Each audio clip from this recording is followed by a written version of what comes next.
ఈ video lovers కోసం కాదు, ఓన్లీ ట్రూ లవర్స్ కోసం. చాలామంది నాకు మెసేజ్ చేసి అడిగారు, ట్రూ లవ్లో బాధలు తప్పవా అని చెప్పేసి. ఒకరిని కాదని 100 మందితో టైంపాస్ చేసే వాళ్ళకు ఎలాంటి ఫీలింగ్స్ ఉండదు, ఎలాంటి బాధలు ఉండవు. ఎందుకంటే వాళ్ళకి వీళ్ళు కాకపోతే ఇంకొకరు కాకపోతే ఇంకొకరు, అలా పోతూనే ఉంటారు. కాబట్టి వాళ్ళకు ఎలాంటి బాధలు, ఎలాంటి ఫీలింగ్స్ ఉండవు. కానీ 100 మందిని కాదని ఒకరినే పిచ్చిగా ప్రేమించే వాళ్ళు పిచ్చోలైపోతారు.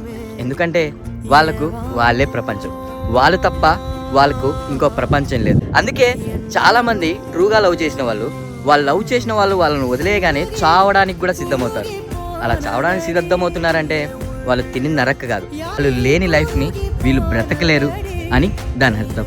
సో అందుకే ట్రూ లవర్స్కి బాధలు తప్పు. మీది ట్రూ లవ్ అయితే ఈ వీడియో మీరు లవ్ చేసే వాళ్ళకి షేర్ చేయండి. మీది ట్రూ లవ్ అవుతేనే. ట్రూ లవ్ కాకపోతే చూసి వదిలేయండి.